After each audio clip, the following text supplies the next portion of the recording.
bridge clear, hatches sealed, awaiting permission to launch on your word. This is Alvin dive 5268. Victoria Orphan is a Caltech professor and a deep-sea explorer, which means that a few times a year, if she's lucky, she climbs down a ladder into a 7-foot-wide titanium globe that serves as the cockpit of the submersible Alvin.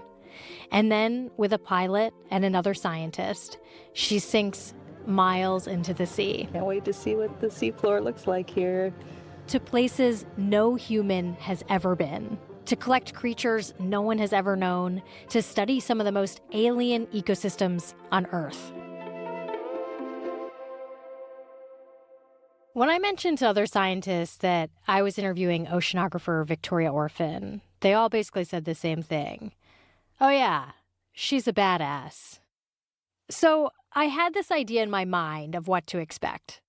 I've interviewed a number of explorers, and I found that it is a profession that sometimes attracts big personalities. People who seem energized to risk life and limb to find something new.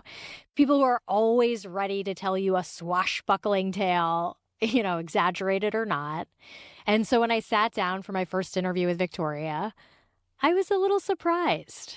What is your personal relationship to risk? I'm definitely not a risk taker. I am not somebody who wants to, jumps at the chance of bungee jumping or paragliding or any of those sort of adrenaline junkie sports.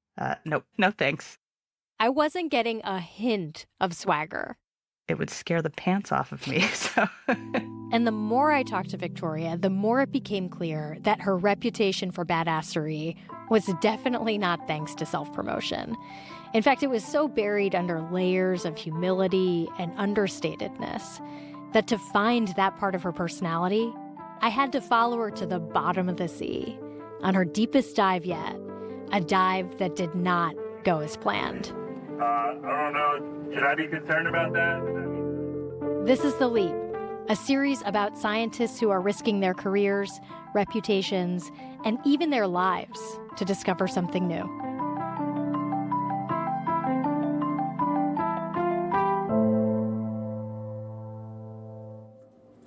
All right, we copy on the bridge. Brakes off. All set. We're now slowly making our way out of the harbor. All sorts of... Victoria is sailing on the RV Atlantis, a huge science research vessel with cranes, a library, labs, a machine shop. It'll carry the scientists, the crew, the Alvin submersible, and all their equipment to sea. I don't know, it brings this inner joy of being able to be part of this great science adventure. They're zigzagging around Alaska's Aleutian Islands. There's all sorts of snow-capped mountains around us. We saw a pod of orcas go by. I mean, it's just about as epic as you can get. The seafloor is epic, too. Here, two continental plates are ramming into each other, creating a deep trench. And that trench is exactly where Victoria is headed. The water down there is just above freezing, there's no light, and the creatures that live there have found unusual ways to survive, some of them living off of methane that bubbles out of the trench. It's about as remote as it gets, and yet we're deeply connected to these ecosystems and the creatures that live there.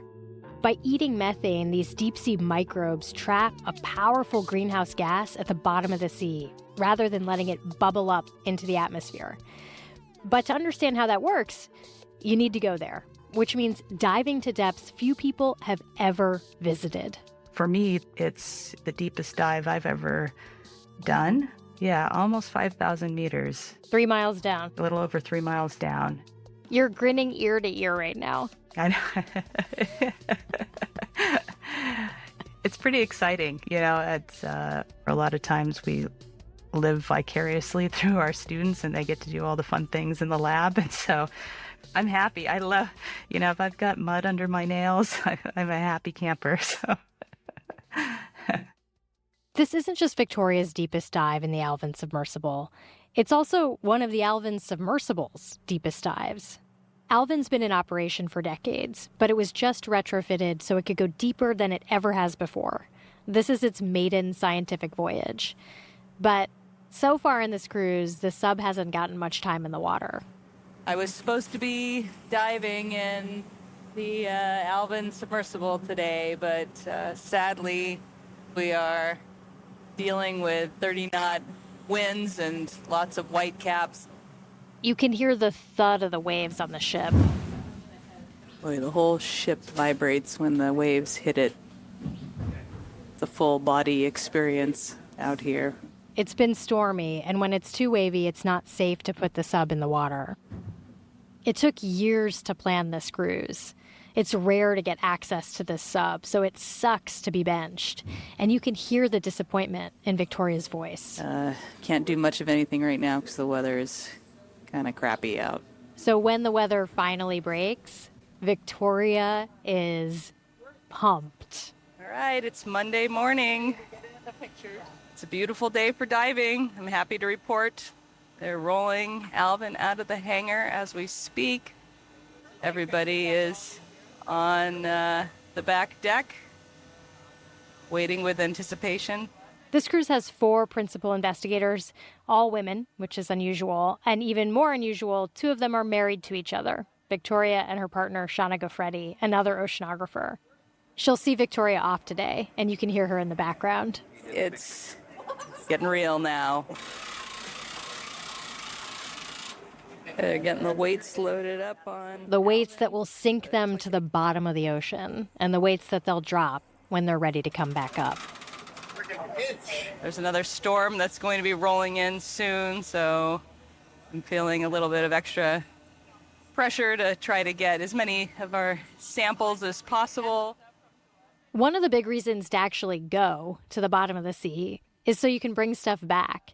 Animals, microorganisms, mud samples, water samples, bits of slimy rocks, anything that can be looked at, researched, studied to help us understand this mysterious ecosystem. Visits to these deep sea sites are so rare that if you make it all the way down there, you better not come back empty-handed. There's no worse feeling of disappointment coming up to the surface and having to tell people that you didn't bring any samples back. Or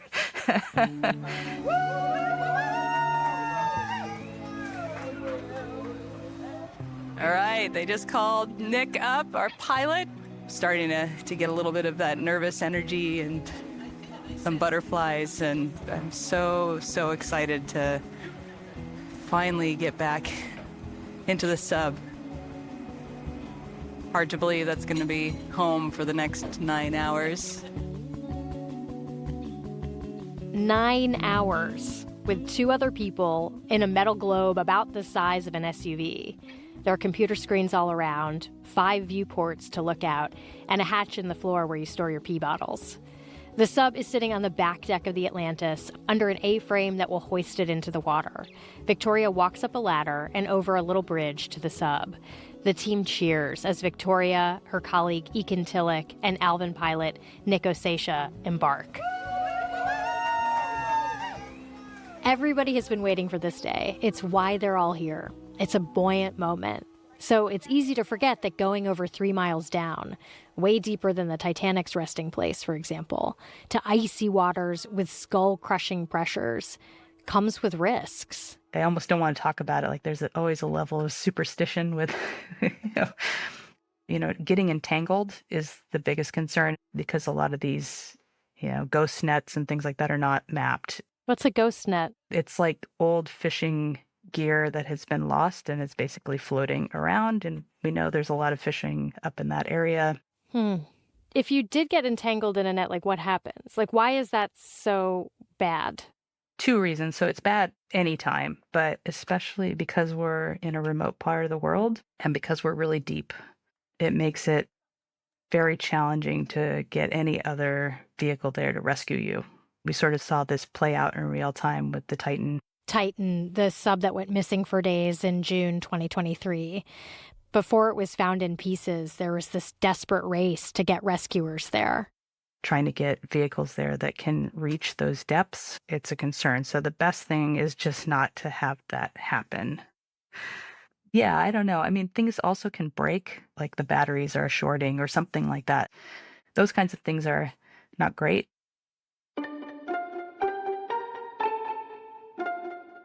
But Victoria doesn't sound nervous. All right, we're here in the Alvin submersible with Eakin and Nick. He is just closing the hatch right now. Bridge coordinator, hatch is sealed, awaiting permission to launch on your word. This is one of the sounds of the sub, the messages back and forth with the top lab on the ship. Atlantis Alvin, my 3 vent valves are open. ID light is on. Hatch is sealed. They're off. And at first, all is swell. I got a couple playlists and a couple podcasts for the way out. Yeah, all right. The music's going. Nick cues up That's Life by Sinatra.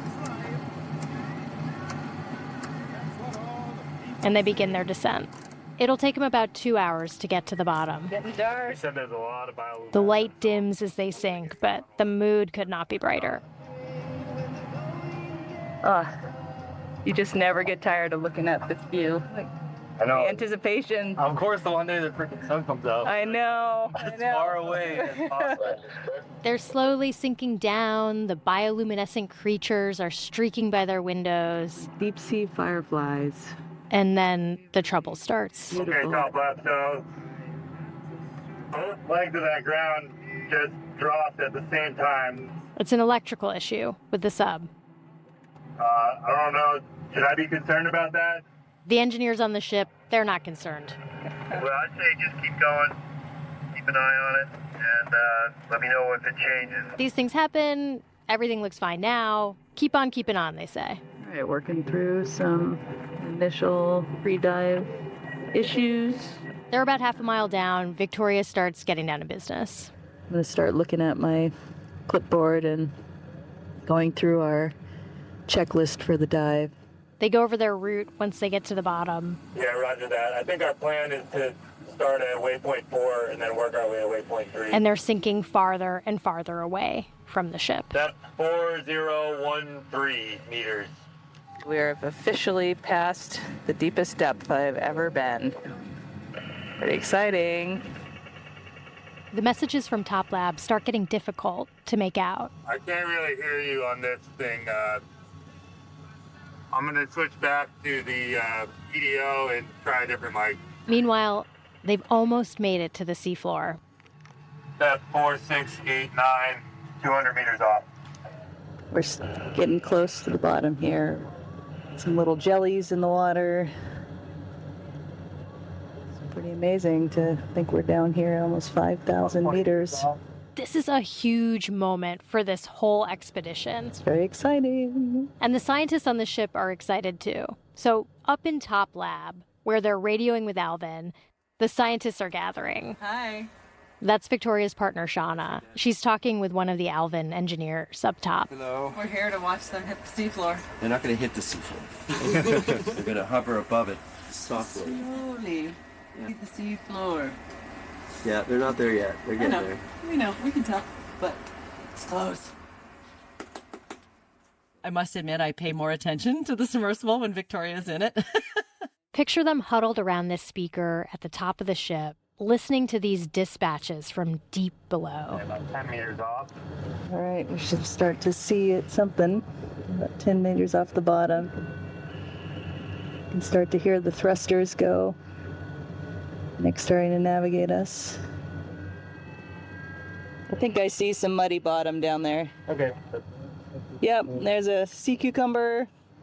Surprising lot of life down here. Some beautiful little stalked flowered crinoids.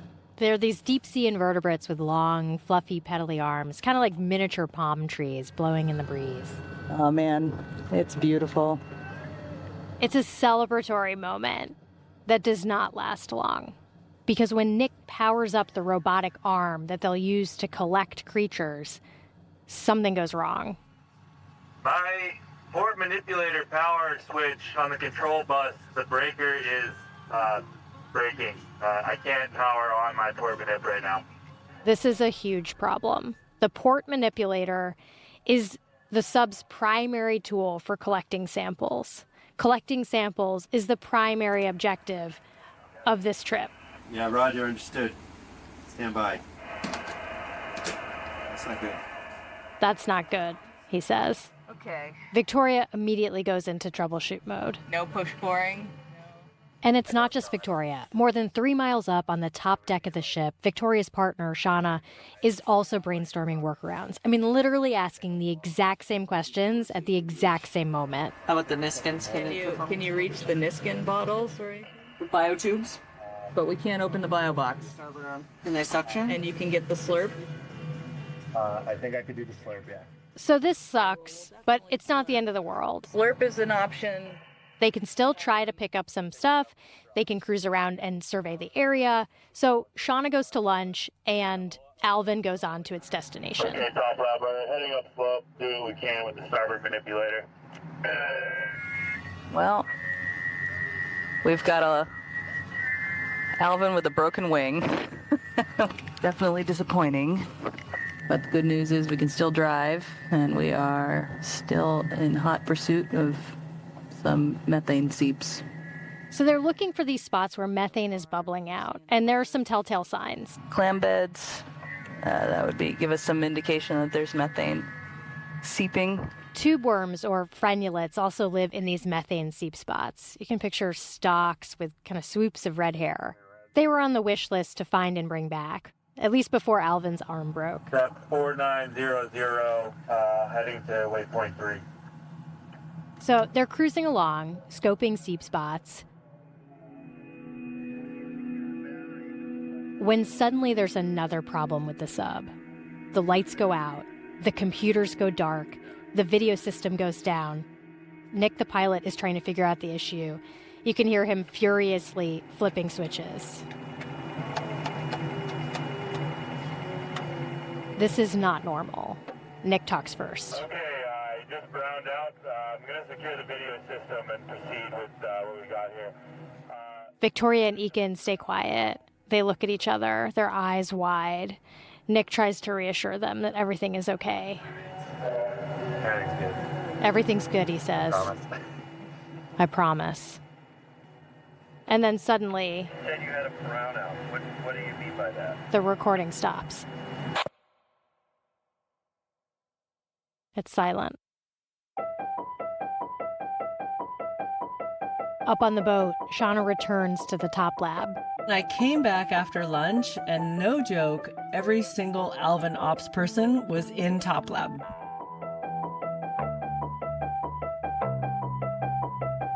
They had, like, the blueprints out for Alvin. Shauna's heart starts beating fast. She's pacing. She finds out that one of the sub's 2 batteries has gone out. I've been using Alvin for 30 years.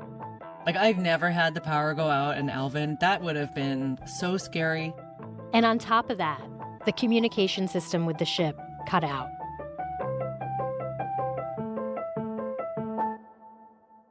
So you call regularly for depth and status update, especially when something like this has gone on. And there was no reply. It's a tense situation. The sub is down to 1 battery. Its power supply is cut in half. Now, even if that remaining battery went out, there are emergency batteries on board as a failsafe to get them back to the ship.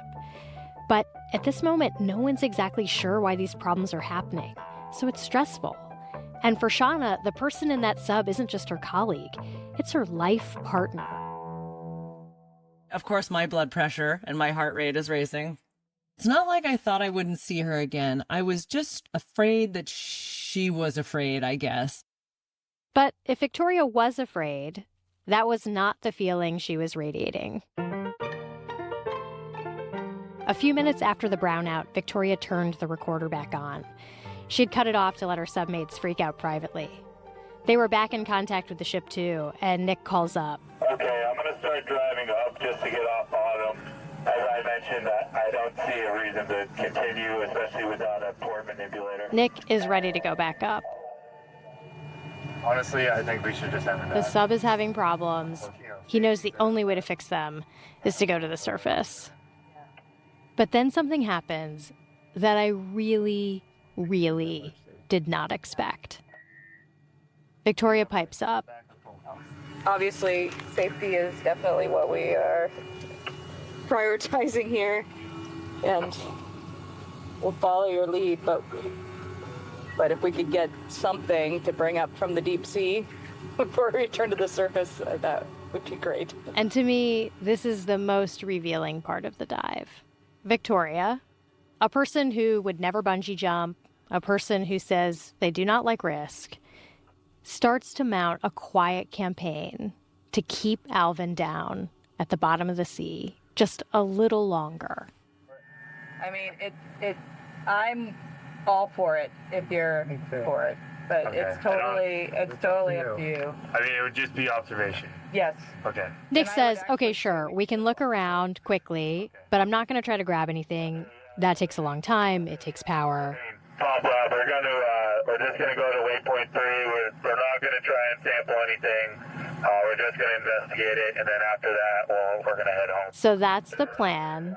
But listen to Victoria delicately and methodically lay the groundwork for bringing back samples.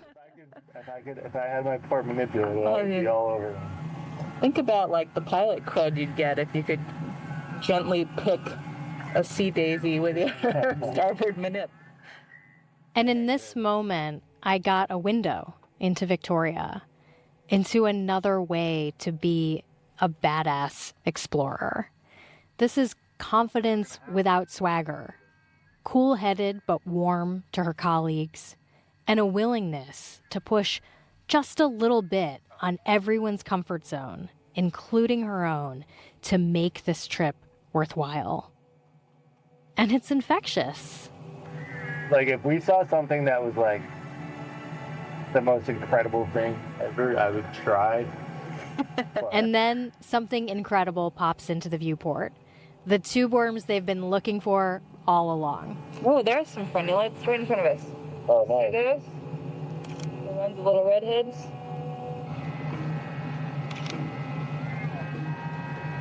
If I sampled one of those, would I be a hero? You would. Can I put it in a biotube? You sure can. You can put it wherever you want. It's easy to forget that mere minutes ago, this sub lost power, all the lights went off, all the computers went dark.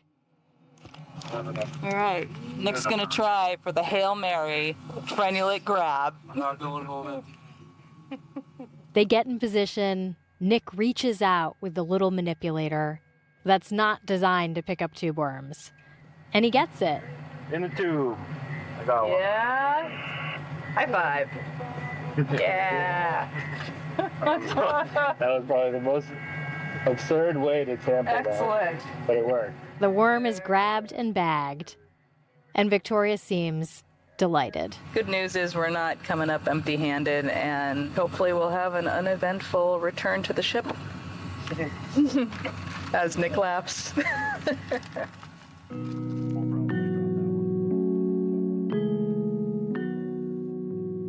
When they make it back to the boat, you can hear a relief in everyone's voices. Shauna's there to greet them. I was pretty happy to see her when she got back on board, I have to say. Definitely think we hugged a lot longer than we would normally. Definitely want to hear brownouts. Yeah.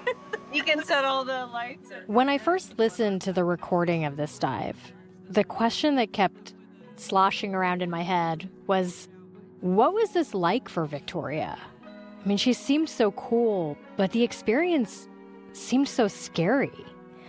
I caught up with Victoria a few days after the dive. She was still on the ship, and she said, yeah, it was scary, particularly when communication got cut off with the ship. I had never really spent much time thinking about the importance of the noise in the sub. And when that went away, it really did feel like we were alone.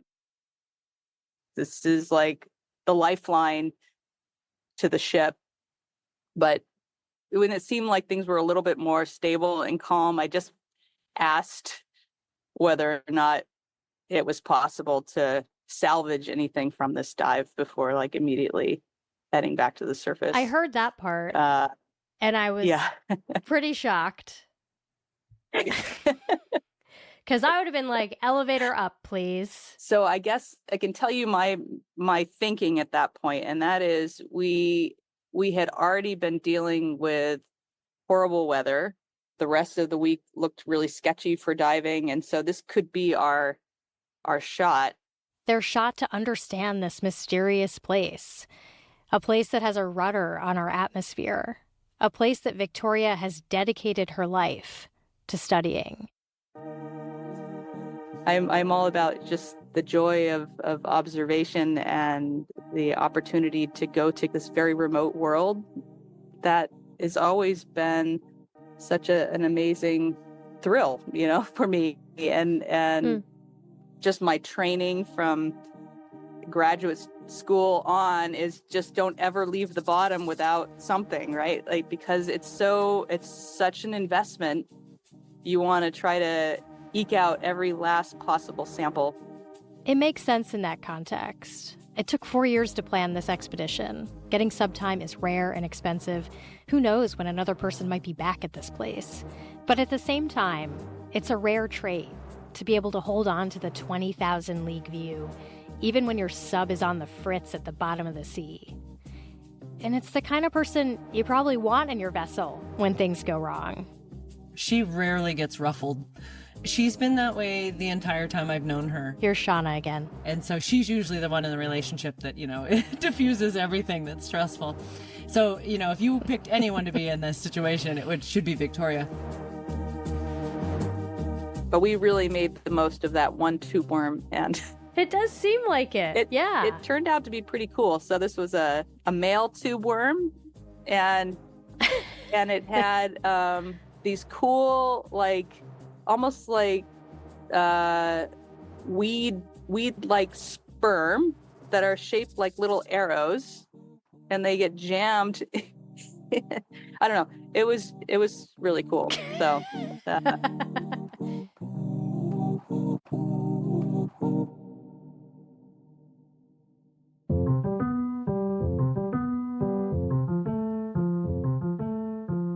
The Leap is a production of the Hypothesis Fund.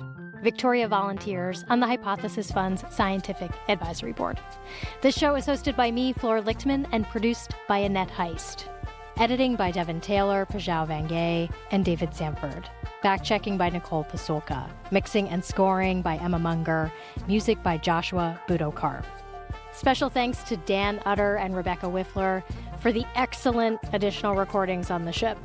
And thanks to you for listening.